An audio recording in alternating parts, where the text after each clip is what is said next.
ایسا کوئی دن نہیں جس میں ابن آدم کو صبح ہوئی اور اللہ نے اس پر 10 کام فرض نہ کیے. صبح ہوتے کتنے کام فرض نہ کیے ہوں؟ 10. پہلی چیز، جب سو کر اٹھے تو اللہ تعالیٰ کا کچھ نہ کچھ ذکر کرے. یہ پہلا کام اس کا. اور اس کی دلیل کیا ہے؟ تو قرآن شریف کی یہ عادت، یہ آیت کریمہ، وَسَبِّحْ بِحَمْدِ رَبِّكَ حِينَ تَقُومُ، یعنی اے بندے جب تو صبح اٹھے تو اپنے رب کی حمد کے ساتھ تسبیح کر لے. یعنی صبح اٹھ تو اٹھتے ہی پہلے اپنے رب کی حمد کے ساتھ تسبیح کر، یعنی الحمدللہ سبحان اللہ. اٹھتے ہی پہلے یہ کہے، نہ موبائل ڈھونڈ، نہ اخبار ڈھونڈ، نہ بیڑی ڈھونڈ، نہ سگریٹ ڈھونڈ. آنکھ کھلی جیسے ہی صبح ہوئی، زبان پر پہلے الحمدللہ سبحان اللہ یا سبحان اللہ و بحمدہ اپنی زبان سے کہو. یہ پہلا فرض.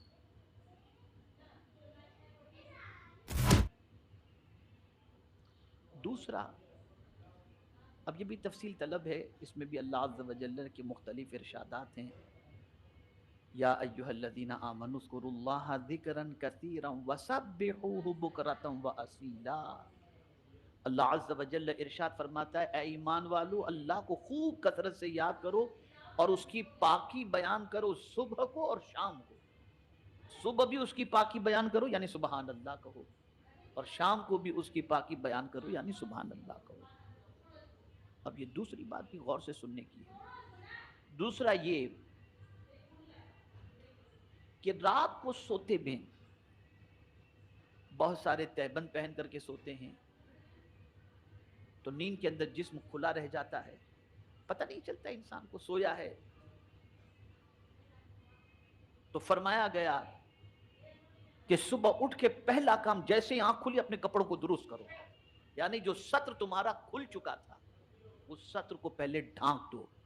اور اس کی دلیل لائے، یا بنی آدم خذوا زینتکم عند کل مسجد، یعنی اے بندو اپنی زینت لیے رہو، یعنی کپڑے پہنے رہو، اور زینت کم سے کم وہ کپڑا ہے جو واجب الستر یعنی اعضاء کو چھپا سکے. اس لیے کہ تمہیں صبح اٹھ کے نماز پڑھنی ہے نا، تو جب صبح فجر کی نماز تمہیں ادا کرنی ہے تو بغیر سطر چھپائے ہوئے یعنی پردہ پوشی کیے ہوئے سطر کو جو ہے جو کھل گیا تھا اسے چھپائے تو نماز نہیں ہوگی. تو پہلے اپنے کپڑے تم درست کر. یہ دوسرا کام. تیسرا فرض یہ ہے کہ نماز کے لیے نماز کے وقت میں بندہ کامل وضو کرے. اب دیکھیں ترتیب کتنی اچھی ہے. اٹھو تو سبحان اللہ الحمدللہ کہو، کپڑے درست کرو، اور پھر تیسرا کام کیا آ گیا، یا ایھا الذین آمنوا اذا قمتم الی الصلاۃ فاغسلوا وجوہکم. یعنی اب جب تم کپڑے بھی ٹھیک کر چکے، اللہ کی تسبیح بھی کر چکے، حمد بھی کر چکے، تو اب نماز کے لیے تم کو جانا ہے نا، تو پہلے وضو کر لو.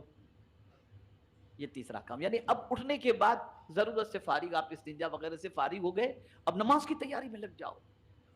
یعنی یہ ابتدا اٹھتے کام، یہ فکر سب سے پہلے ہونی چاہیے. چوتھا فرض، نماز کو نماز کے وقت میں کامل طریقے سے ادا کرو. یہ نہیں کہ فجر کی نماز جانے دو، 10 بجے اٹھ کے پڑھنے والی پوزیشن نہیں، 11 بجے اٹھ کے پڑھنے والی پوزیشن نہیں. ان الصلاۃ کانت علی المؤمنین کتابا موقوتا. وضو ہو چکا، اب نماز وقت پر ادا کرو. یہ چوتھا فرض. پانچواں فرض یہ ہے کہ رزق کے بارے میں کیے ہوئے وعدے الہی پر پرامن رہے، یعنی مطمئن اور بے فکر. اس کی دلیل یہ ارشاد ربانی ہے کہ فرماتا ہے وما من دابۃ فی الارض الا علی اللہ رزقها. یعنی اب صبح اٹھ کے سوچے اب کیا ہوگا، کھانا ملے گا کہ نہیں، روزی ملے گی کہ نہیں، تو مطمئن ہو جائے. نماز بھی تو نے پڑھ لی بندے، وضو بھی تو نے کر لیا، اللہ کی تسبیح بھی تو نے کر لی، حمد بھی بجا لایا. اب جب تم ان چیزوں سے فارغ ہو چکے تو روزی کی زیادہ فکر مت کرنا، اس لیے کہ اللہ نے تیری روزی کا ذمہ لے لیا ہے. اور جب روزی کا ذمہ لے لیا تو میرے پیارے آقا صلی اللہ تعالی علیہ وسلم کے پیارے دیوانوں، اب اللہ کا نام لے کر کے تو نکل، بے فکر ہو کر نکل. اس نے وعدہ کیا ہے تو نکلے گا تجھے وہ روزی عطا فرما دے. اس لیے کہ اس نے تیرے رزق کا ذمہ لیا.